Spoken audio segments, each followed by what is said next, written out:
ఇచ్చిన మరొక సమయాన్ని బట్టి నాయన మీకు స్తోత్ర ప్రభు స్తుతులు చెల్లించుకుంటున్నాను. అయ్యా సమయాన్ని వృధా చేసుకోకుండా వినియోగం చేసుకునే గొప్ప తరుణాన్ని మాకు దయచేయండి. ఇవన్నీ గడిచిన వారం అంతటిలో మమ్మల్ని అందరినీ కాచి కాపాడు. ప్రత్యేకించి మమ్మల్ని సజీవులకి ఉంచినందుకు నీకు స్తోత్రాలు. మరొక సమయంకి వచ్చిన ప్రభావ నీ మాటకు ఎదురు చూస్తున్నాం. ప్రభావం అందరితో మాట్లాడండి. మాకు కావాల్సిన దివ్యమైనటువంటి మాటలు మాకు వినిపించండి.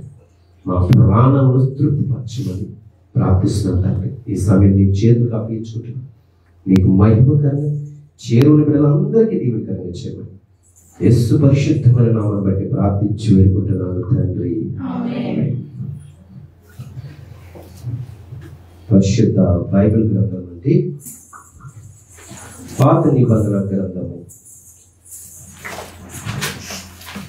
పాత నిబంధన గ్రంథం కీర్తనల గ్రంథం నుండి 139వ కీర్తన చూద్దాం. దయచేసి అందరూ బైబిల్ తెరుద్దాం.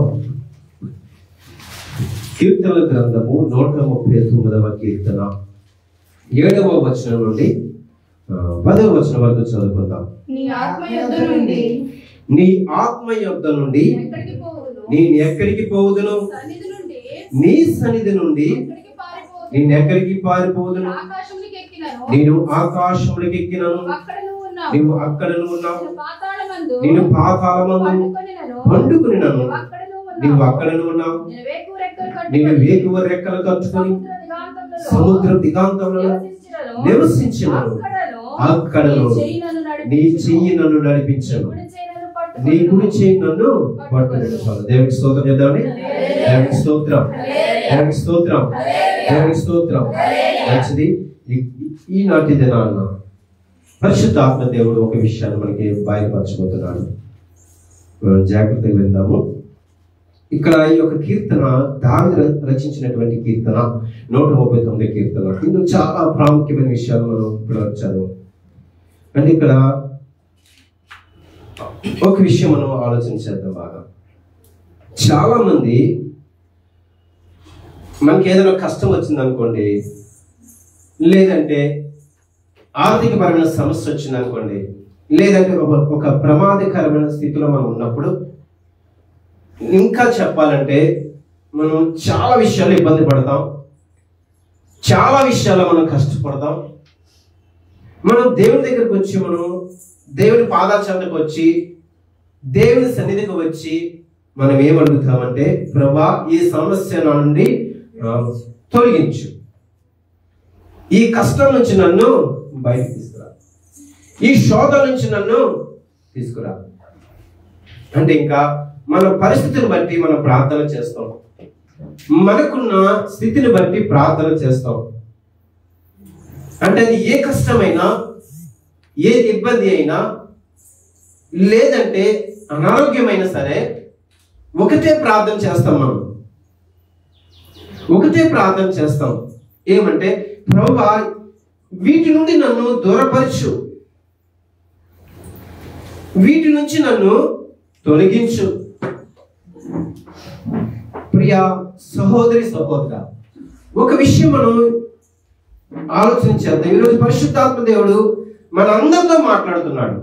దయచేసి మనము చాలా జాగ్రత్తగా విందాము. ఎందుకు ఈ యొక్క 139వ కీర్తన చదివించానంటే, ఎందుకు మనం యొక్క 7వ వచనం నుండి 10వ వచనం వరకు చదివామంటే, ఇక్కడ మరలా చెప్తున్నాను, ప్రతి మనిషికి ప్రతి కుటుంబంలో ఒక సమస్య అనేది ఉంటుంది. ప్రతి ఒక్కరికి ఒక ఇబ్బంది ఉంటుంది. ప్రతి కుటుంబంలో ఒక అంటే శోధన ఉండొచ్చు, ఇబ్బంది ఉండొచ్చు. ఇంకా చెప్పాలంటే మానవునికి సంబంధించిన కొన్ని కష్టాలు తప్పవు. కానీ మనం ఎలా ప్రార్థన చేస్తామంటే, ప్రభువా ఈ కష్టం నా దగ్గర నుంచి తీసే, ఇప్పుడే ఈ ఇబ్బంది నుంచి నన్ను బయటికి తీసే, ఇదిగో నేను అనారోగ్యంతో బాధపడుతున్నాను, నాకు ఆరోగ్యం దయచే అని ప్రార్థన చేస్తాం. కానీ ఈరోజు ఒక గొప్ప విషయం నేర్చుకుందాం మనం అంటాం. దయచేసి చాలా చాలా జాగ్రత్తగా విందాం. ఒక విషయం మనం ఈరోజు నేర్చుకుందాం. కనుక మత్తయి సువార్తకి వెళ్దాం. మత్తయి సువార్త 1వ అధ్యాయం. మత్తయి సువార్త 1వ అధ్యాయము 21వ వచనం నుండి ఆమె యొక్క కుమారుడు కనును తన ప్రజలను వారి పాపం నుండి ఆయనే రక్షించను కనుక ఆయనకు యేసు అని పేరు పెట్టదు అని. ఇదిగో కన్యక గర్భవతి కుమారుని కనును ఆయనకు ఇమ్మానేయులను పేరు పెట్టుదరు అని ప్రభువు తన ప్రవక్త ద్వారా పలికిన మాట నెరవేరినట్లు ఇదంతయు జరిగింది. ఇమ్మానేయులను పేరునకు భాషాంతరము దేవుడు మనకు తోడని అర్థం. చాలా ఈ మాట చాలు. మనకి దేవుడు తోడు. ఈ మాట ఎక్కువ మనం ఎప్పుడు చెప్పుకుంటాం అండి ఈ మాట? చెప్పండి, మాట్లాడరా మీకు చెప్పండి. ఎప్పుడు చెప్పుకుంటాం? క్రిస్మస్ కాలం, క్రీస్తు జనం గురించి మనం మాట్లాడుతున్నప్పుడు ఈ విషయం ఎక్కువ చదువుతారు. ఆయనకి ఇమ్మానేయులను పేరు పెట్టబడును. భాషాంతరము అంటే వాడికి భాష అంటే మనకి చెప్పుకునే విధంగా దేవుడు మనకి తోడు. ఎందుకు ఇది ఈ విషయం ఇది కూడా ఎందుకు చదివించానంటే ఇంకోటి కూడా చదివినప్పుడు మనం లోతుకు వెళ్దాము. లూకాసు వార్త 1వ అధ్యాయమే. లూకాసు వార్త 1వ అధ్యాయం 28వ వచనం వెళ్దాం. లూకాసు వార్త 1వ అధ్యాయం 28వ.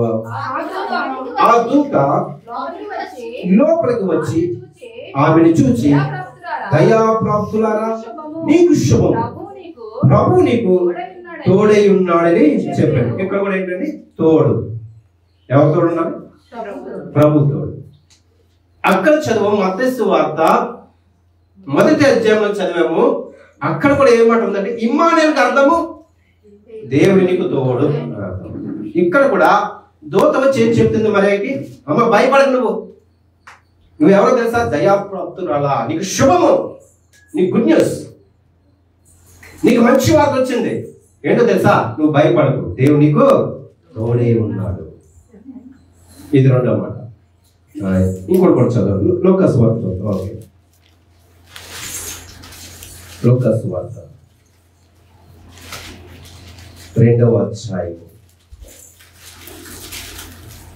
11వ వచనం వెళ్దాం. దావీదు పట్టణమందు నేడు రక్షకుడు మీ కొరకు పుట్టి ఉన్నాడు, ఈయన ప్రభువైన క్రీస్తు. చాలండి, ఇక్కడ మామూలుగా చదివించాను. ఓకే, ఇక్కడ ఇందాక చెప్పాను కదా, చాలా మంది కుటుంబ పరిస్థితిని బట్టి ప్రభు ఈ సమస్య ఉంది నాకు ఇప్పుడే తీసేను ఆయన. చాలా మంది అడుగుతారు కదా, ప్రభు నేను ఎంతో కాలం నుండి ప్రార్థిస్తున్నానయ్యా ఈ విషయం గురించి, నాకు ఇప్పుడే నాయన ఇప్పుడే తీయనాయన ఆ సమస్య నుంచి నన్ను బయటకు తీసుకురా, రెండో పాదాల నుంచి నన్ను బయటకు తీసుకురా. ఇది కొన్ని సన్నిధానంలో ఒక అంశం పెట్టాను. ప్రభా నన్ను కరుణించవా, కృప చూపించవా తండ్రి, నేను ఇబ్బంది పడుతున్నానయ్యా, కష్టం పడుతున్నానయ్యా, నేను భరించలేకపోతున్నాను తండ్రి, ఈ అప్పులు బాధలు, అరువు బాధలు, సమస్యలతో తట్టుకోలేకపోతున్నానయ్యా, ఇప్పుడే నాయన వాటి నుంచి నన్ను బయటకు తీసుకురా అంటే ఈ మాట ఎలా ఉందంటే ఇన్స్టెంట్ కదా, ఇప్పుడే నన్ను బయటకు తీసుకురాయ్యా, శ్రమ నుంచి, ఇబ్బందుల నుంచి, కష్టాల నుంచి, బద్ధకాల నుంచి బయటకు తీసుకురావయ్యా అని. కానీ ఎప్పుడైనా ఒక్కటి ప్రార్థన చేశారు, ఎప్పుడైనా ఒక్క విషయంలో ప్రార్థన చేశారు, ప్రభు నువ్వు నాకు తోడుగా ఉండయ్యా. ఎవ్వరు చేరి ప్రార్థన, నువ్వు నాకు తోడుగా ఉండు ప్రభా. ఎవరైనా ప్రార్థన చేస్తారా? ఎన్ని సమస్యలు చెప్తామా, కానీ ప్రభు తోడుంటే చెప్పండి. ప్రభు తోడంటే ఏంటండి? చూద్దాం. ఇంకోటి యోహాను పత్రిక, 1 యోహాను రాసిన పత్రిక, ప్రకటన గ్రంథం ముందున్నటువంటి 1 యోహాను పత్రిక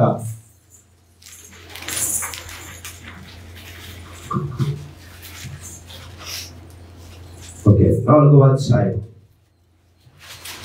4వ వచనం వెళ్దాం. చిన్నపిల్లలారా మీరు దేవుని సంబంధులు, మీలో ఉన్నవాడు లోకంలో ఉన్నవాడి కంటే ఎవరున్నారు మీలో? చెప్పండి, ఎవరున్నారు? మీకు తోడు ఉన్నాడా లేదా? మరి ఎందుకు ఈ మాట చెప్తావు? నన్ను మర్చిపోయావు నువ్వు, నా ప్రార్థన అలగించలేదు, నా కుటుంబాన్ని మర్చిపోయావు నువ్వు, నన్ను మర్చిపోయావు. నేను ఎంత ప్రార్థన చేస్తున్నాను, ఎన్ని కానుకలు వేస్తున్నాను, ఉపవాసాలు ఉంటున్నాను, ఎన్ని ఇస్తున్నాను, నన్ను మర్చిపోయావు నువ్వు, నన్ను మర్చిపోయావు నువ్వు. ఎంత ప్రార్థన చేస్తాము ఈ విషయంలో? ఒకరు గుర్తు పెట్టుకో, ఈ లోకంలో ఉన్నవాడు కంటే నీలో ఉన్నవాడు గొప్పవాడు.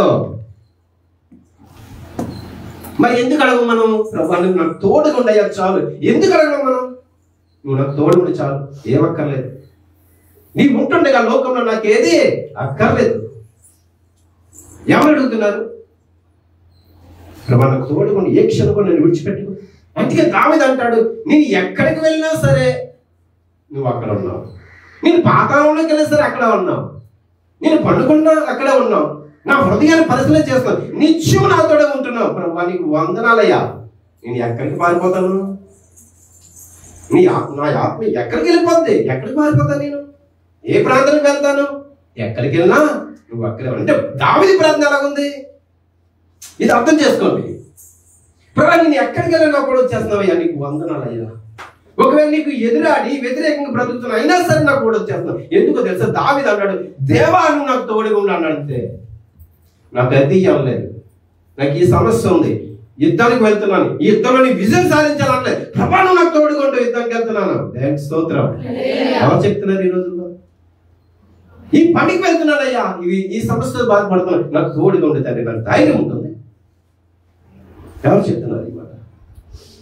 ఎవరు చెప్తున్నారు ఈ మాట? అంటే మన కష్టము మనకి కంటికి కనిపిస్తుంది, మన ఇబ్బంది మనకే తెలుస్తుంది, మన యొక్క కష్టాలు మనకే తెలుస్తాయి, ఇతరులకు తెలియకపోయాం. కానీ ఈ విషయం మనం ప్రభు దగ్గర అడుగుతాం. కానీ ఈరోజు పరిశుద్ధ ఆత్మదేవుడు ఒక విషయం అడుగుతున్నాడు. నువ్వు అడుగుతున్నావా, ప్రభా నాకు తోడుగా ఉంటావా? నాకు తోడుగా ఉండు తండ్రి. తోడు ఉంటేనే కదా నీకు ధైర్యము, తోడు ఉంటేనే కదా నీకు బలము, శక్తి ఉంటుంది. అందుకే ఇమ్మానుయేలు పేరు పెట్టబడిన భాషాంతరము ఎవరికి తోడు? మనకు తోడు. దానికి అర్థం ఏంటి? మీకు తోడుగా ఉండును. మరియా భయపడకు, నువ్వు దేవుడు నీకు తోడుగా ఉన్నాడు, నీకు అద్భుతం చేస్తాడు. ఇప్పుడు అంటలేదు, ఈ సమస్య నుంచి నేను విడుదల పరుస్తాను అంటలేదు, నీకు తోడుగా ఉంటాడు, భయపడకు. యోసేపు నీతిమంతుడు, నువ్వు భయపడకు. ఎందుకు భయపడకు? నేను నీకు తోడుగా ఉన్నాను. ఇక్కడ అద్భుతమైన మాట మనం చెప్పుకుందాం. ఇప్పుడు ఈ మత్తయి సువార్తను మనం చదివాం కదా. ఇప్పుడు మరియా యోసేపు చాలా పేదవారు, చాలా పేదవారు. అంటే దేవుని యొక్క ఆలోచన ఎలా ఉంటుందో చూద్దాం. చాలా పేదవారు, వారు అర్పించిన దాన్ని బట్టి మనకు అర్థమవుతుంది. చాలా కటిక పేదవాళ్ళు చెప్పాలంటే. అటువంటి వారికి దేవుడు తోడుకుంటే ఏం జరుగుతుందో ఈరోజు తెలుసుకుందాం మనం. ఇప్పుడు యేసు జన్మించిన తర్వాత చూడడానికి ఎవరు వచ్చారు? జ్ఞానులు వచ్చారు, గొర్రెల కాపులు వచ్చారు. సరే, జ్ఞానులు వచ్చారు. ఏం తీసుకొచ్చారు? బంగారము, సాంబ్రాణి. ఏదో ఉపయోగపడుతుంది అందులో. అదే నేను మనకు అవసరం ఏం చేస్తాం? తాగట పెట్టుకుంటాం కదా. ఏమో చెప్పండి. బంగారం అవసరమా? సరే, అక్కడ ఆరాధన మనకు కనిపిస్తుంది కదా. కానీ ఆరాధన కనిపిస్తుంది, వారికి ఉపయోగపడే రీతిగా విలువైంది బంగారం వారికి ఉపయోగపడుతుంది. ఎందుకో తెలుసా? వీరు ఐగుప్తు దేశంకి వెళ్ళి బ్రతకాలి. ఎక్కడికి వెళ్ళాలి? ఐగుప్తు దేశానికి వెళ్ళి వీరు బ్రతకాలి. ఎలుకోమంటాడు దేవుడు. ఇక్కడ ఏ రోజు మేము చంపిపోతున్నాడు, మీరు వెంటనే సర్దుకోండి. ఇప్పుడు వాళ్ళకి ఏం అవసరం కావాలి మరి? తినడానికి. ఎస్, విలువైంది ఉంది కదా బంగారం. అంటే దేవుడు ఇప్పుడు అంటున్నాడు, అందుకే మరియా నువ్వు భయపడకో, దేవునికి తోడుగా ఉన్నాడు. యోసేపు నువ్వు భయపడకో, ఇదిగో మీకు ఇమ్మానుయేలు తోడుగా ఉన్నాడు. వారు ఆశ్రయించారా? యోసేపు అడిగాడా, అయ్యా ఇంత అవమానం జరుగుతుంది, నాకు నేను సిగ్గుపడుతున్నాను, అవమానపడుతున్నాను, ఈ నింద నుంచి నన్ను బయటికి తీసుకురాలేదే. మరియా కూడా అనలేదే, అయ్యో నేను కన్యక కుమారుని కంటం ఏంటి, ఈ సమాజాన్ని ఎలా ఏడిపిస్తుంది, ఎంత అవమానపరుస్తుంది అనలేదే. దేవుడు ఏమన్నాడు? భయపడకు మరియా, భయపడకు నువ్వు మరియా, నేను నీకు తోడుగా ఉన్నాను. ఎప్పుడైనా మీరు ప్రార్థన చేస్తారు, ప్రభా ఈ కష్టం వచ్చినప్పుడు, ఇబ్బంది, ప్రభా నువ్వు నాకు తోడుగా ఉన్నావయ్యా చాలు, ఎప్పుడైనా చెప్పావా? యేసు నామములో దయ్యం ఇప్పుడే పోవును గాక అని నోటితో చెప్తావు. ఎప్పుడైనా అడిగా దేవుడు, ప్రభా నాకు తోడుగా ఉండు, నేను బయటకు వెళ్తున్నా, నాకు తోడుగా ఉండు. నేను ప్రయాణం చేస్తున్నాను, నాకు తోడుగా ఉండు. నేను ఉద్యోగానికి వెళ్తున్నాను, ఏ వ్యాపారం చేస్తున్నాను, పనికి వెళ్తున్నాను, నువ్వు నాకు తోడుగా ఉండు. ఎప్పుడు రాదే మాట. నేను వెళ్తున్నాను, ఈ నెల సంపాదించుకోవాలి. ఏంటి ఈ నెల సంపాదించుకోవాలి, ఈ నెల ఇది కొనాలి, నీకు అయిపోయిన వెంటనే ఈ నెల విలువైన వస్తువు కొనుక్కోవాలి. ఇవే మాటలు మనకి. ప్రభు నీకు తోడుగా ఉంటే నీకేం కొద్దువా? ఒక రాజు మీ వెనకాల ఉంటే మీకేంటంటే అసలు ఒక రాజు మీ వెంట ఉంటే మీకేంటి కొద్దువా? ఎంత ధైర్యం ఉంటుందండి? నా రాజు ఉన్నాడు చూసుకుంటాడు, నా యజమాని ఉన్నాడు చూసుకుంటాడు, నాకేంటి భయము? రాజు నాకు తోడుగా ఉన్నాడు, దేవుడు నాకు తోడుగా ఉన్నాడు, నాకేంటి భయము? ఎంత ధైర్యమో తెలిసే మాట. మరియా ఒకవేళ భయపడిపోయింది, నువ్వు భయపడకమ్మా తల్లి, మరియా భయపడకో, దేవుడు నీకు తోడుగా ఉన్నాడు. ఎంత అద్భుతమైన మాట అండి అది, ఎంత అద్భుతమైన మాట. చూద్దాం నిర్గమకాండం 3వ అధ్యాయం. నిర్గమకాండం, నేను బైబిల్ దగ్గర దయచేసి అందరూ బైబిల్. నిర్గమకాండం 3వ అధ్యాయము 11వ వచనం చదువుతాం. అందుకు మోషే, నేను ఫరో యొద్దకు వెళ్ళుటకును ఇశ్రాయేలీయులను ఐగుప్తుల నుండి తోడుకొని పోవుటకు నేను ఎంతటి వాడిని దేవునితో చెప్పగా, అనగా ఆయన నిత్యముగా నేను నీకు తోడే ఉందును. చాలు. ఎందుకన్నా ఈ మాట? మోషే నువ్వు భయపడగా ముందే పరుని చంపేస్తాను అనొచ్చు కదా. లేదా శక్తి లేదు దేవునికి, చేయగల లేదా? ఏమన్నాడు అసలు? నేను భయపడుతున్నాను మోషే, తండ్రి నేను వెళ్ళనయ్యా ఐగుప్తికి వెళ్ళను, నా మాట నేను అంతటి వాడిని తగ్గించుకున్నాడు. ఏ పాటి వాడిని తగ్గించుకున్నాడు అంటే ఇక్కడ కనిపిస్తుంది కదా, భయపడ్డాడు. నేను అంతటి వాడిని అక్కడ పొరవు రాజు దగ్గరికి వెళ్ళి నేను చెప్పవలసిన అంత నాకు ధైర్యం లేదు, నేను వెళ్ళలేదు. కానీ ఇక్కడ చెప్పచ్చు కదా, దేవుడు కంగారు పడకు, నువ్వు వెళ్ళి నిలబడు, మొత్తం అంతా ఐగుప్తు దేశాన్ని నేను నాశనం చేస్తానవచ్చు. కానీ ఏమన్నాడు తెలుసా? మోషే నేను నీకు తోడుగా ఉంటాను, వెళ్ళు అన్నాడు. చాలు, వెళ్ళిపోయాడు. మనం వెళ్తాం.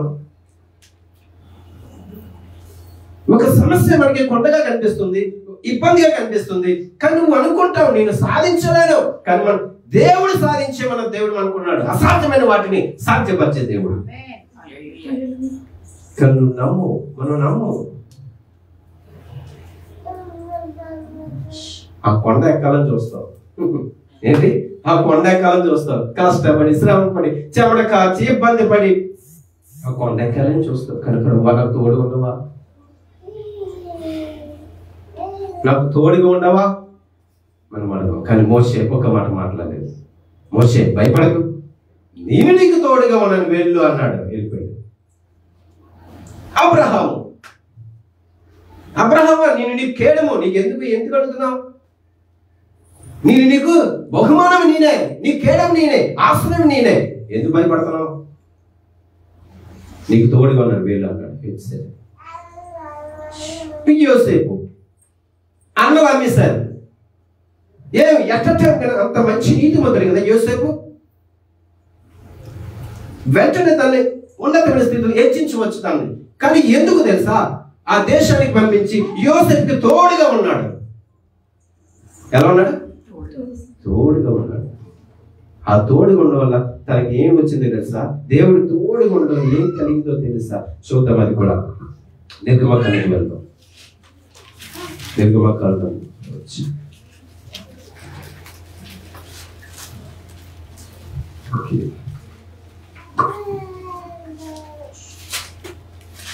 నిర్గమకాండం యెహోషువ గ్రంథం చూద్దాం. తర్వాత చూద్దాం. యెహోషువ గ్రంథం 1వ అధ్యాయం 9వ వచనం. నేను నీకు ఆజ్ఞించున్నాను కదా, నిబ్బరం కలిగి ధైర్యంగా ఉండు, దిగులు పడకము, చెడియకము, నీవు నడుచు మార్గమంతటిలో నీ దేవుడిని యెహోవా నీకు తోడై ఉన్నాడు. చాలు. ఇక్కడ కూడా యెహోషువ ఏం ఇచ్చాడు భరోసా, నీకు తోడే ఉన్నాడు. అబ్రాహాం చెప్పాడు, దావీదుకి చెప్పాడు, మోషేకి చెప్పాడు, యెహోషువకి చెప్పాడు. మరి నీకు చెప్పలేదా? వాళ్ళకి చెప్పాడా? వాళ్ళకి చెప్పాడు. భక్తులు కదా అబ్రాహాం, ఇస్సాకు, యోసేపు, పాత నిబంధన కదా వాళ్ళకి చెప్పాడు దేవుడు. మరి నీకు చెప్పట్లేదా? మనకు చెప్పట్లేదండి. చూద్దాం ఎలాగైతే యోసేపు ఉన్నాడో దేవుడు నాకు తోడుకున్నాడు నమ్మాడు. ఏం జరిగిందో చూద్దాం. ఆది కాండకి వెళ్దాం. అలా ఆది కాండం 39వ అధ్యాయం. ఆది కాండం 39వ అధ్యాయం. ఓకే, 2వ వచనానికి వెళ్దాం. ఆది కాండము 39వ అధ్యాయం. యెహోవా యోసేపునకు తోడై ఉండును గనుక అతడు వర్ధిల్లుచు తన యజమానుడకు ఆ ఐగుప్తుని ఇంట ఉండెను. ఏమున్నాడు చెప్పండి. ఇప్పుడు దేవుడు తోడు ఉంటే మనకి ఏం జరుగుతుందండి? అంటే చదివారు కదండి. ఇప్పుడు మన చదువు 2వ వచనం. యెహోవా యోసేపునకు తోడై ఉండెను గనుక అతడు వర్ధిల్లుచు. చాలు. ఏం కోరుకున్నాడు యోసేపు? తోడు కోరుకున్నాడు దేవుడు. యోసేపుకి దేవుడు తోడుగా ఉన్నాడు కాబట్టి యోసేపు వర్ధిల్లెను. చాలా వ్యాపారాలు చేస్తారు వర్ధిల్లాలని. దేవుడు తోడుగా లేకపోతే ఏది జరగదు.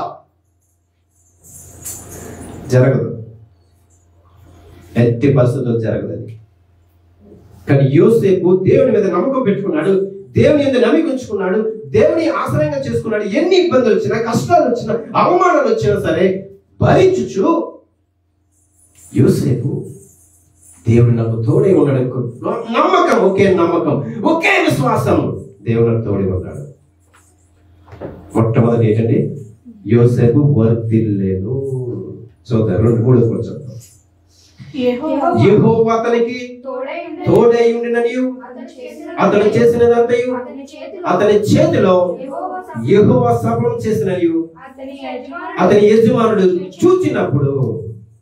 చూసారా, రాజు అంటున్నాడు. ఏమన్నాడు తెలుసా? యోసేపుని ఆశీర్వదిస్తున్నాడు. యోసేపు పక్షాన్ని ఎవరున్నారు? దేవుడు ఉన్నాడు.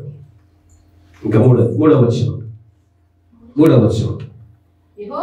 యెహోవా అతనికి తోడై ఉండినని. ఓకే, చదవ.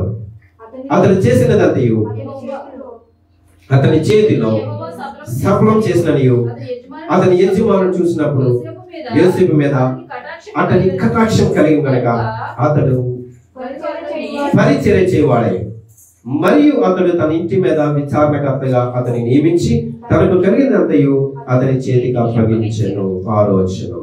అతడు తన ఇంటి మీద తనకు కలిగిన అంతటి మీదను అతని విచారణకర్తగా నియమించిన కాలం మొదలుకొని యెహోవా యోసేపు నిమిత్తం ఆ ఐగుప్తు ఇంటిని ఆశీర్వదించాడు. ఎన్ని విషయాలు ఇక్కడ మనం చూస్తున్నాం. అంటే ఇక్కడ అర్థమయ్యే విషయం ఏంటంటే దేవుడు ప్రతి ఒక్కరికి తోడే ఉంటేనే కానీ ఇది జరగదు. నేను ప్రార్థన చేస్తున్నాను, ఉపవాసం ఉంటున్నాను, మందిరానికి వెళ్తున్నాను, అది ఇస్తున్నాను, ఇది ఇస్తున్నాను, కానుక ఇస్తున్నాను, అలా చేస్తున్నాను, ఇలా చేస్తున్నాను, ఇవన్నీ మనసులో ఉంటాయి. కానీ నువ్వు ఏది అడుగుతున్నావు? ఇన్స్టెంట్ అక్కడే జరిగిపోవాలి. రమ నేను ఇన్ని ఇస్తున్నానయ్యా, నాకు ఈ సమస్య ఉంది, ఎన్నో సంవత్సరాల నుంచి బాధపడుతున్నాను, నాకు విడుదల లేదు, ఈ కష్టంతో బాధపడుతున్నాను, నాకు విడుదల లేదు, ఈ శ్రమతో నేను బ్రతుకుతున్నాను, నాకు విడుదల లేదు. కానీ ఎప్పుడైనా అడిగావా, ప్రభా నువ్వు నాకు తోడుకుంటావా? ఎప్పుడైనా అడిగావా? నీకు అవసరమైతే మాట్లాడతావు. నేను బయటకు వెళ్తున్నాను, నేను రాకపోకలేదు, ఏమో నన్ను కాపాడు, నువ్వు నాకు కూడా రా, ఇదే డిమాండ్. నువ్వు నాకు కూడా ఉండాలి, కానీ నువ్వు నా తోడుగా ఉండు నాయన, నన్ను విడిచిపెట్టకయ్యా, నన్ను వదలకయ్యా, నా చెయ్యి విడిచిపెట్టు తండ్రి, ఏ క్షణం కూడా నన్ను విడవకయ్యా, లేదా నేను బ్రతకలేను తండ్రి. ప్రార్థించవట్లేదా? ప్రార్థించవా? మళ్ళా చెప్తున్నాడు, ఈ లోకంలో ఉన్నవాడి కంటే నీలో గొప్పవాడి, నీలో నివాసం చేయాలని చూస్తున్నాను. నువ్వు ఒప్పుకుంటావా?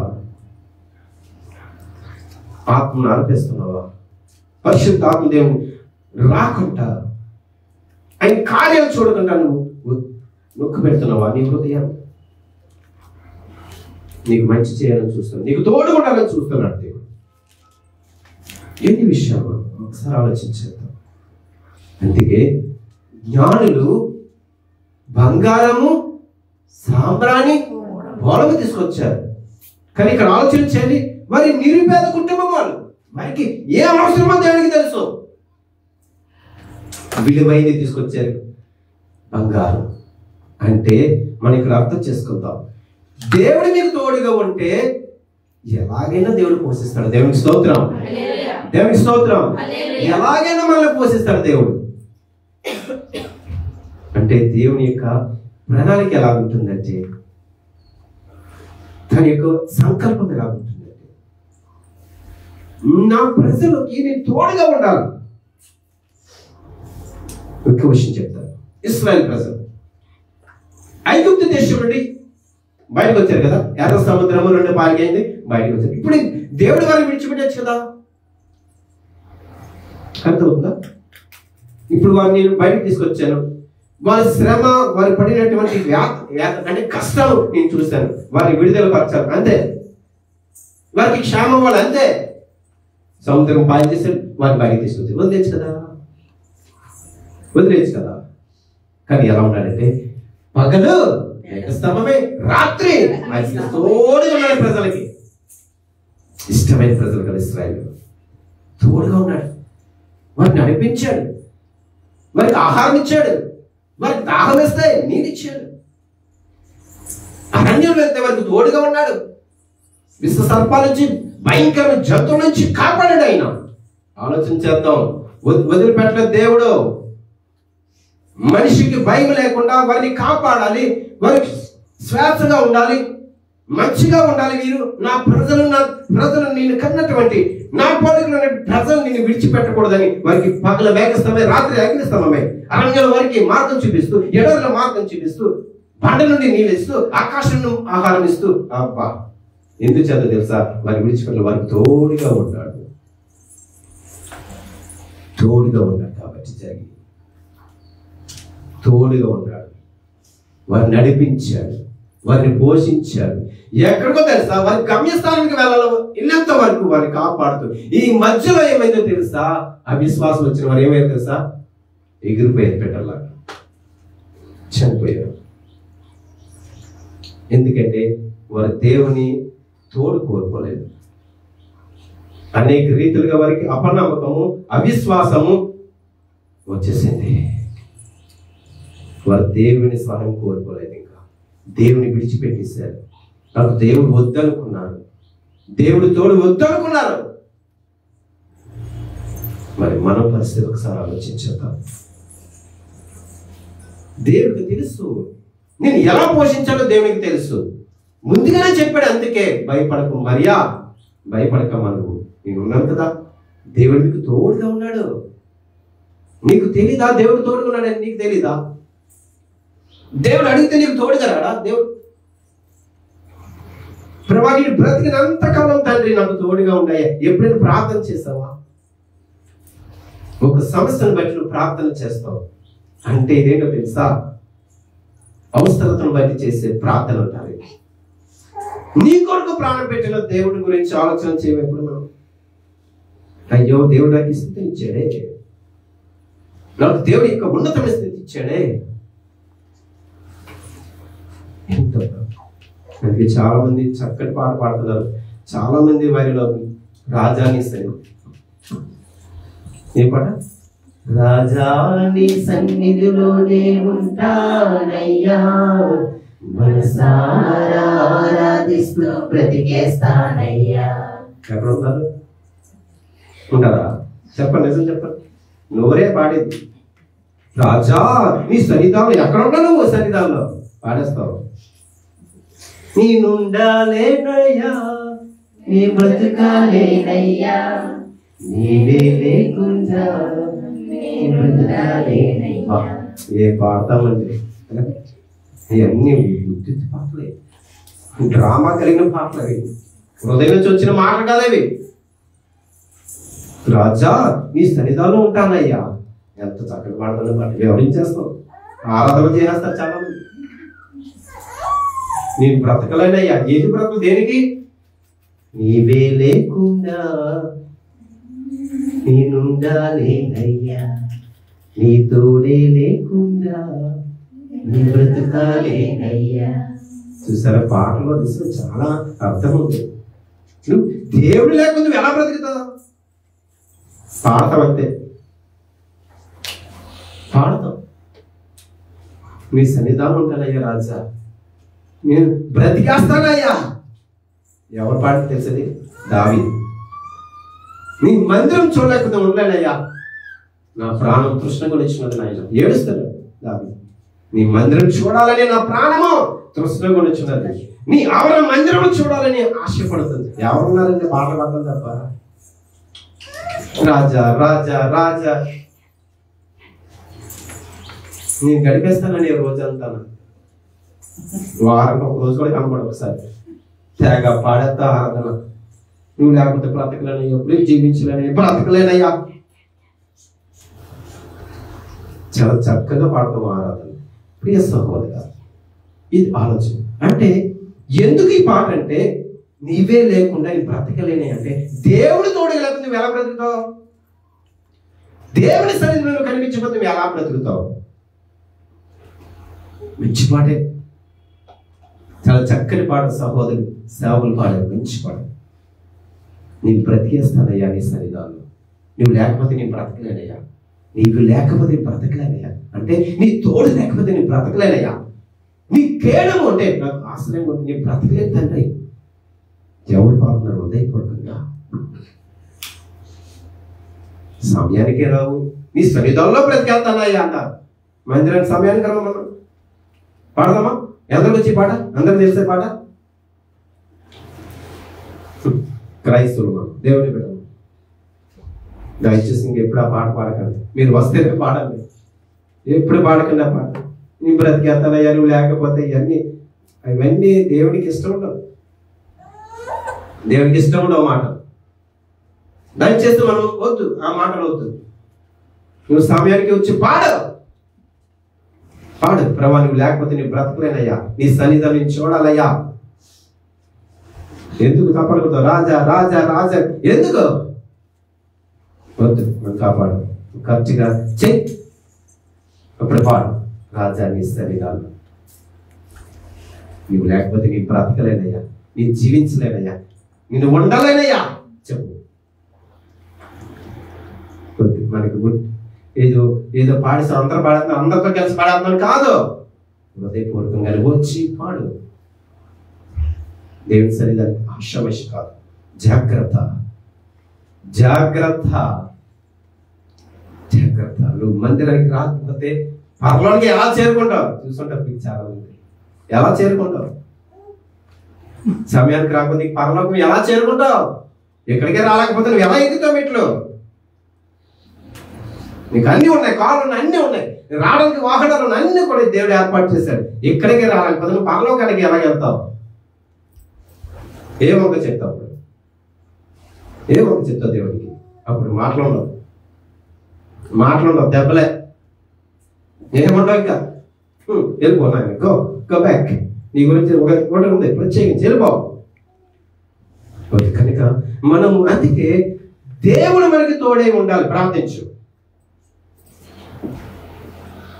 నీ దేవుడు తోడుకున్నప్పుడు నీ సమస్య ఏంటో దేవుడికి తెలుసు, నీ కష్టం ఏంటో దేవుడికి తెలుసు, నీ ఇబ్బంది ఏంటో దేవుడికి తెలుసు. ఆయన అన్నికి తెలుసు. ఎందుకో తెలుసా? నీ తోడుగా ఉన్నాడు కాబట్టి. దేవుడు నీకు అండగా ఉన్నాడు కాబట్టి ఈ అవసరత ప్రతిదీ కూడా ఆయనకి తెలుసు. దేవుడు నా భారం నీ మీద ఇస్తున్నాడు, నా చిత్తం నీ మీద ఇస్తున్నాడు. నువ్వు నాకు తోడుగా ఉంటుంది ప్రభా, నువ్వు నాకు తోడుగా ఉండు ప్రభా. దేవుడు తోడుగా ఉంటే తెలియదండి మీ సమస్య తెలియదు దేవునికి. నా భక్తుడికి ఇబ్బంది పడుతున్నాడు, శ్రమ పడుతున్నాడు, దేవుడు సహాయం చేయడా? వదిలేస్తాడా? విడిచిపెడతాడా? మన సమస్య మనకి పెద్దగానే కనిపించవచ్చు, దేవునికి అది చిన్నదే. నీ ఇబ్బందులు కష్టాలు మనకి అన్ని కష్టంగా కనిపించవచ్చు, కానీ దేవుడి దృష్టిలో చిన్నవే. అందుచేత మనం దేవుడు నాకు తోడే ఉండాలని ప్రార్థన చేయండి. దేవుడే చూసుకుంటాడు. దేవుడికి స్తోత్రం, దేవుడికి స్తోత్రం, దేవుడికి స్తోత్రం. అందుకే చివరికి ఒకటి చెప్పి ముగించేస్తాం. అపోస్తల కార్యములు 18వ అధ్యాయం 10వ వచనం. అపోస్తల కార్యములు 18వ అధ్యాయము. నేను నీకు తోడై ఉన్నాను, నేను నీకు తోడై ఉన్నాను, నీకు హాని చేయడకు నీ మీదకి ఎవడును రాడు. ఈ పట్టణంలో నాకు బహు జనమున్నదని పౌలుతో చెప్పవచ్చు. చాలు. ఇక్కడ పౌలు పరిచయం చేశాడు ఒక ప్రాంతంలో. ఎక్కడంటే అది కొరింథీ ప్రాంతంలో పరిచయం చేస్తున్నాడు, అంటే సువార్త ప్రకటిస్తున్నాడు. ఆయన యేసు గురించి చెప్తుంటే ఎవరు వినడం లేదు, అందరూ వ్యతిరేకమే, యూదులు. ఇంకా అపోస్తలుడైన పౌలు వారికి చాలా కోపం వచ్చింది, బాధ కలిగింది. ఏమంటున్నాడు తెలుసా? అనవసరం మీకు ఇంత సువార్త వేస్ట్ మీకు చెప్పడం, నేను వెళ్ళిపోతాను. ఏం చెప్పాడు? ఇది ఎంత చెప్పినా మారలే. పౌలు అంటే వస్త్రాలు చెప్పుకున్నాడట. వీళ్ళు దేవుని మాట, ఈ సత్యాన్ని గ్రహించలేదు, వీరు సత్యాన్ని అనుసరించలేకపోతున్నారు. వీరికి నేను చెప్పను సువార్త. ఒక భక్తుడి నోట వచ్చిందంటే ఆ ప్రజల పరిస్థితి ఏంటంటారండి?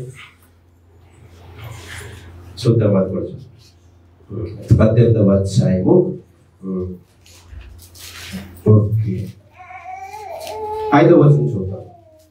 శీలయు తిమోతియు మాసిదోనియ నుండి వచ్చినప్పుడు పౌలు వాక్యము బోధించుట యందు ఆతురత గలవాడే యేసే క్రీస్తుని యూదులకు దృఢంగా సాక్ష్యం ఇచ్చుచున్నారు.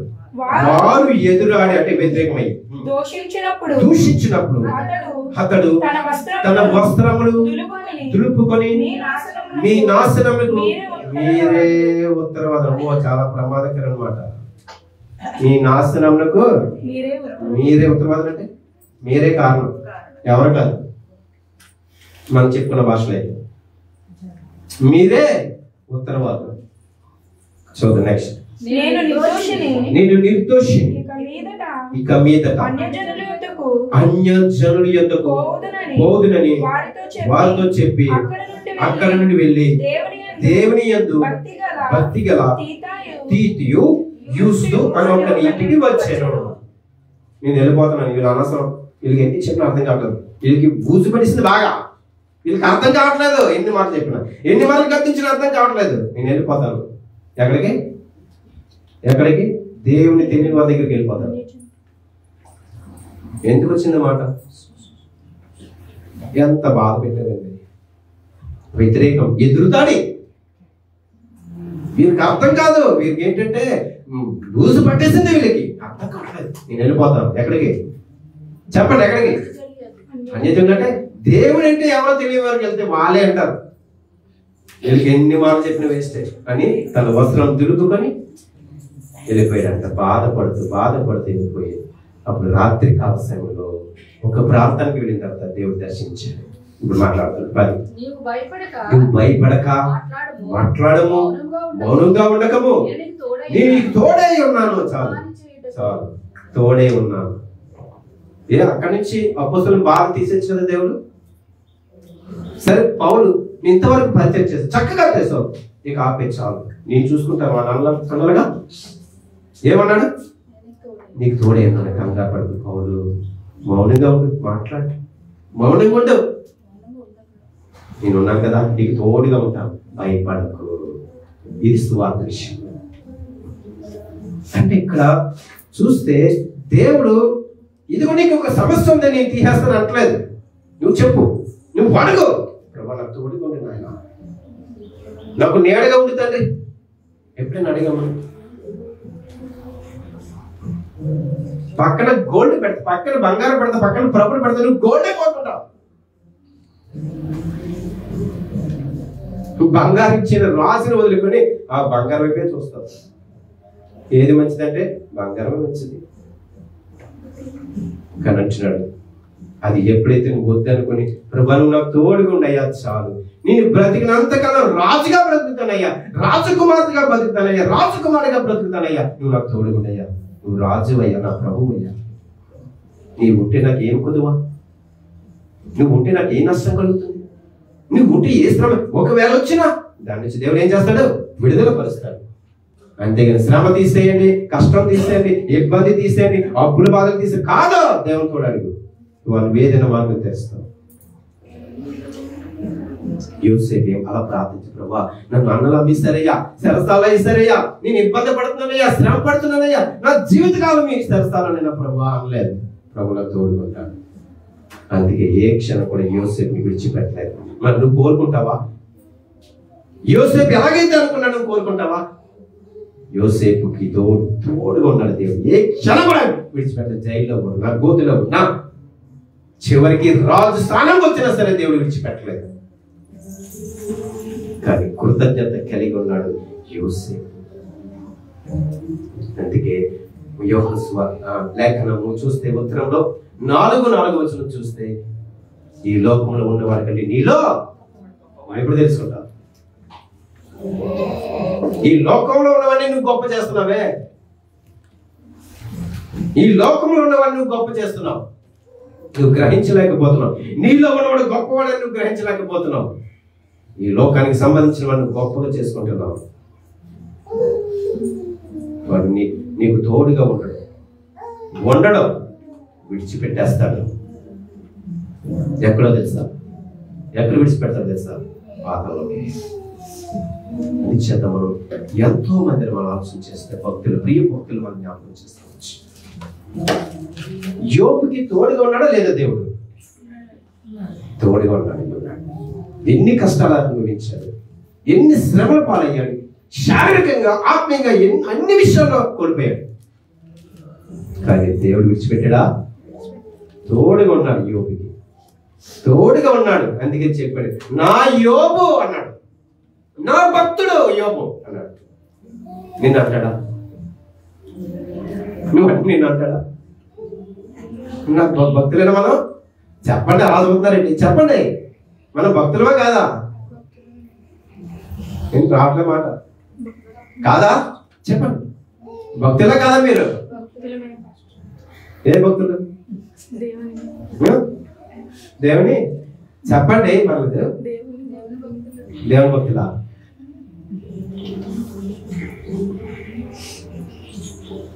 దేవుడి స్తోత్రం. ఓకే, మంచిది. అయితే మనం ఆలోచన చేద్దాం. మనం చక్కగా ఈరోజు ఒక విషయం మనం నేర్చుకున్నాం. మనకి దేవుడు తోడుగా ఉన్నాడు. ఇమ్మానేలు, అందుకే పేరు పెట్టబడింది. యెషయా గ్రంథంలో కూడా ఉంటుంది. ఏ పేరు పెట్టబడుతుందో కూడా అప్పుడే చెప్పారు భక్తులని యెషయా ప్రవక్త. అదే కొత్త నిబంధనకు వచ్చేటప్పటికి ఇమ్మానేలు మీకు తోడుగా ఉండను, భాషాంతరము దేవుడు మీకు తోడే ఉండను. ఇదే క్రిస్మస్ లోనే చదువుతాం. ఇంకా 350 రోజులు కూడా నీకు అక్కర్లే, ఆ 2 రోజుల్లోనే కావాలి. దేవుడు నాకు తోడుకుంటారు. ఇమ్మాని అనగా దేవుడు నాకు, లేదా క్రిస్మస్ నెలంతా నీకు తోడుకుంటారు, తర్వాత అక్కర్లే. అప్పుడు చూపిస్తుంది భక్తి. క్రిస్మస్ పాటలు దంచుడే. తర్వాత ఉండదు మన విశ్వాస జీవితం ఇంక ఉండదు. అందుచేత ఈరోజు ఒక గొప్ప విషయం చెప్పాడు పరిశుద్ధాత్మ దేవుడు. ఇప్పుడైనా కోరు, ప్రభా నాకు తోడుగా ఉండు, నువ్వు నాకు తోడుకుంటే చాలు తండ్రి. ఎటువంటి ఎరుకో గోడలైనా నేను పడగొడతానయ్యా, యోర్దాను నది దాటిపోతానయ్యా, ఎర్ర సముద్రం సరే దాటిపోతానయ్యా. ఎవరున్నా తోడుగా? తోడుగా ఉంటే నేను జయించగలవు. రాజులేమి వారి బలాన్ని బట్టి యుద్ధం చేయలేదండి, వారి బలాన్ని బట్టి యుద్ధం చేయలేదు. దేవుడు తోడుకున్నాడు కాబట్టి యుద్ధం చేశారు, గెలిచారు, విజయం పొందుకున్నారు. మరి మనం ఆలోచన చేస్తే నీకు ఎవరు తోడుగా ఉండాలి? తోడుగా ఉండాలి, దేవుడే ఉండాలి. ఏదో జ్ఞానం ఉంది కదా అని, చదువు ఉంది కదా అని, పలుకుబడి ఉంది కదని, నాకు పేరు ఉంది కానీ, నాకు సర్కిల్ ఉంది కానీ, ఇవన్నీ మురిసిపోకో, అవేం పనిచేయవు. నువ్వు చదువుకోవాలని, కష్టపడాలని, ఉద్యోగం చేయాలని, వ్యాపారం చేయాలి, పని చేయాలని సరే నీకు దేవుడు తోడు ఉంటాడు. నువ్వు అనుకుంటున్నావు ఇది నా స్వయం శక్తి అనుకుంటున్నాను, సొంత జ్ఞానం అనుకుంటున్నావు. కాదు ప్రియ సహోదర సహోదరి, మనం ఆలోచించేద్దాం. అందుకే ప్రభా ఇది నీ కృప వల్లే జరిగిందయ్యా, నువ్వు నాకు తోడుగా ఉన్నావు కాబట్టి నాయన నేను చేయగలుగుతున్నానే, వెళ్ళగలుగుతున్నానయ్యా చెప్పు దేవునికి.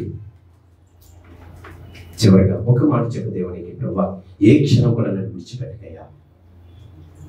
ఒకవేళ విడిచిపెడితే దావీదు అంటున్నాడు, పాతాళంకి వెళ్ళినా నన్ను విడిచిపెట్టాలి, కానీ దేవుడు నేను విడిచిపెడతాడు. అక్కడ దావీదు ప్రార్థన చేస్తున్నాడు, ప్రభా నేను ఎక్కడికి వెళ్తానయ్యా, నువ్వు అక్కడ ఉంటావు. నేను ఎక్కడికి పారిపోతానయ్యా, మందిరానికి వెళ్ళకుండా నువ్వు అక్కడ ఉంటావు. నువ్వు ఏం చేస్తావో చూస్తావయ్యా, నేను ఏం చేస్తానో చూస్తావయ్యా, ప్రతి క్షణం నన్ను చూస్తావయ్యా. గుండె గుబేలంటది మాట. ఎక్కడికి నువ్వు ఎక్కడున్నావు, ఎక్కడ కూర్చున్నావో, ఏ చీకట్లో ఉంటున్నావో, ఏ చెట్టు పక్కన ఉంటున్నావో దేవుడు చూస్తాడు. ఎందుకంటే దేవునికి తోడు ఉంటాడు. అందుకే దేవుడు ప్రభా నేను ఎక్కడికి వెళ్ళినా సరే నువ్వు నన్ను విడిచిపెట్టలేదు. అందులో అందుకే మనం ప్రార్థన చేద్దాం, ప్రభా నాకు తోడుగా ఉండయ్యా, నీ సమస్య చెప్పు, తోడుగా ఉండయ్యా. ఓకే, నీ పరిస్థితి ఏంటో, నీ స్థితి ఏంటో, నీ శ్రమ ఏంటో దేవుడికి అన్ని తెలుసు. దేవుడు ఖచ్చితంగా నిన్ను విడుదల పరుస్తాడు. దేవుడికి స్తోత్రం, దేవుడికి స్తోత్రం, దేవుడికి స్తోత్రం. ఖచ్చితంగా నిన్ను విడిచిపెట్టాడు, నిన్ను ఏ విషయంలో విడిచిపెట్టాడు. కోరుకో, దేవుడు నాకు తోడే ఉంటాడు. అందుకే ఆయన శ్రమలన్నింటిలో నన్ను ఏం చేస్తాడు, దేవుడు విడిపిస్తాడు. అంటే నీకు తోడుగా ఉన్నప్పుడు నీకు ఏ సమస్య అయినా, నువ్వు ఏది కోరుకున్నా దేవుడు తీర్చడా ఖచ్చితంగా తీరుస్తాడు. కనుక మనం ప్రార్థనతో దయచేసి ఈరోజు మన ప్రభుని యేసుక్రీస్తు ఒక్క విషయం మనకి అందరికీ తెలియపరిచాడు, నేను నీకు తోడుగా ఉంటేనే కానీ చేస్తాను. అంటే నువ్వు నాకు తోడుగా నువ్వు కోరుకో, దేవుడు అంటాడు నేను తోడుగా ఉంటాను నీకు. ఒక విషయం, దేవుడు నీకు తోడుగా ఉండాలని ప్రియ సహోదర సహోదరు, ఒక మంచి విషయం, దేవుడు నీకు తోడుగా ఉండాలనే పరలోకం నుంచి దిగి వచ్చేసాడు. ఆయన ఎవరికి వచ్చి పరలోకం నుండి ఆయన దిగి వచ్చేసాడు నీకు తోడుగా ఉండాలని. నాకు కావాలయ్యా, నాకు కావాలి కదా, నేనే నీకు తోడుగా వస్తాను. అందుకే అంటాడు కదా, మీరు నన్ను ప్రేమించడం కాదు, నేనే మొదటిగా ప్రేమించింది. అందుకే మీకు తోడుగా ఉండాలనుకుంటున్నాను, నీకు సహాయపడాలనుకుంటున్నాను, మీ మార్గాలపై వెలుగు ప్రకాశింప చేయాలనుకుంటున్నాను, మిమ్మల్ని సన్మార్గంలో నిలబెట్టాలనుకుంటున్నాను, నడిపించాలనుకుంటున్నాను. మీరు కోరుకుంటారా? నా తోడు కోరుకుంటారా? తోడు కోరుకున్నారు కాబట్టి అపోస్తలులైన పౌలు, భక్తులు, పాత నిబంధన భక్తులు, వీళ్ళందరికీ దేవుడు తోడుగా ఉన్నాడు కాబట్టి వారి విషయంలో విజయాలు పొందుకున్నారు. ఒక పక్క ప్రవక్తలు, ఒక పక్క న్యాయాధిపతులు, ఒక పక్క రాజులు, చివరికి సువార్త ప్రకటించిన వారికి దేవుడు విడిచిపెట్టారు. కానీ నిన్ను ఎందుకు విడిచిపెడతాడు? ఆయన పోలికలను మన దేవుడు ఎందుకు విడిచిపెడతాడు? అందుచేత ప్రార్థన చేద్దాం, ప్రభు నాకు సహాయం చేయాలి, తోడుకుంటాయా. ఈ దినాల ప్రభు నీ మాటలు విన్నాను తండ్రి, వాటిని విడిచిపెట్టుకోకుండా మా ప్రార్థనలు చేస్తున్నప్పుడు అనుక్షణం కూడా ప్రభు నిజమే తండ్రి, మీరు మాకు తోడుగా ఉండేది ఏది జరగదు నాయన. నీ సహాయం లేక నేనేమి చేయలేనయ్యా. నీ శక్తే మేము పొందుకోవాలి, మీ బలమే మేము పొందుకోవాలి, మీ ఆరోగ్యం ఇస్తేనే మేము నడవగలం. ఇవన్నీ కోరుకున్నప్పుడు నీ సహాయం లేదు, నేనేమి చేయలేను అయ్యా. నీ సహాయం కోరుకుంటు ప్రార్థించు, అడుగు ప్రభు, నీ సమస్య ఖచ్చితంగా తీరుస్తాడు. దేవునికి స్తోత్రం. నీ పరిస్థితి మారిపోతుంది, నువ్వు అనుకునే రీతిగా అధికంగా దేవుడు చేయగలడు. ఎందుకు తెలుసా? ఆయన నీకు తోడుగా ఉన్నాడు కాబట్టి. పరిశుద్ధ వాక్యం తన వీడికిలో దీవించి పరిశుద్ధానికి వందనాలయ్యా, స్తోత్రాలు చేసి నా కన్న తండ్రి పరిశుద్ధాన్ని ఘనమైన నామానికి స్తోత్రాలు. అయినా ఈ నాచి ఆరాధన అయ్యా, మంచి మాటలు మాకు చేశారు. అవును తండ్రి, మీరు మాకు తోడుగా ఉన్నారు కాబట్టి మేము ఇలా సజీవ లెక్కలో ఉన్నాం తండ్రి. దేవానికి స్తోత్రాలు, నీకు స్తుతులు చేస్తున్నాం తండ్రి. మీరు వీళ్ళందరికీ తోడుగా ఉన్నాయా. దేవానికి ఉన్న ప్రతి అవసరం తీర్చున్నాను. దేవానికి వందలు. మరి ఏ అంశంతో నీ మందిరానికి వచ్చారు, ఏ అంశంతో నీ సన్నిధానికి వచ్చారు వాటి అన్నిటి తీర్చండి ప్రభా. ప్రత్యేకించిన ప్రభా నీవు నాకు తోడుగా ఉన్నాయా. మీరు ఉంటుండగా ఆయనకు అన్ని కూడా విజయాలని ప్రభా ఒక ఆరమైన నమ్మకం విశ్వాసం కలిగే మనసులు కూడా దయచేయమని వారి కోరినట్టుగానే జరిగించిన నీ నమ్మిక చెప్పున నీకు జరుగులు కాక అంటున్నావు తండ్రి. ఎప్పుడైతే మీరు మాకు తోడుకున్నప్పుడు మా తండ్రివి, మా సమస్తం, మా స్నేహితులు అన్ని కూడా నీవే తండ్రి. దేవానికి స్తోత్రాలు. చేరువుల బిడ్డలు అందరూ బట్టి నీకు వందనాలు. ప్రతి కుటుంబాన్ని బట్టి నీకు వందనాలు. ఎవరైతే వీక్షించారో వారిని వారి కుటుంబాలు కూడా ఆయన జ్ఞాపకం చేసుకుంటారు. నీ దయలో కొరకు ప్రతి ఒక్కరిని కమ్మించమని యేసునామమున పెట్టుకుంటున్నాను పరమ తండ్రి. తండ్రి, కుమారుని పరిశుద్ధాత్మ దేవుని దీవెన ఆశీర్వాదం ఇప్పుడు ఎల్లప్పుడూ సదాకాలం చేరు బిడ్డలకు వారి కుటుంబాలు అలాగే వాళ్ళందరినీ వీక్షించిన బిడ్డలకు వారి కుటుంబం దేవుడు సదాకాలం తోడి మీరందరినీ సన్మార్గంలో నడిపించుగాక.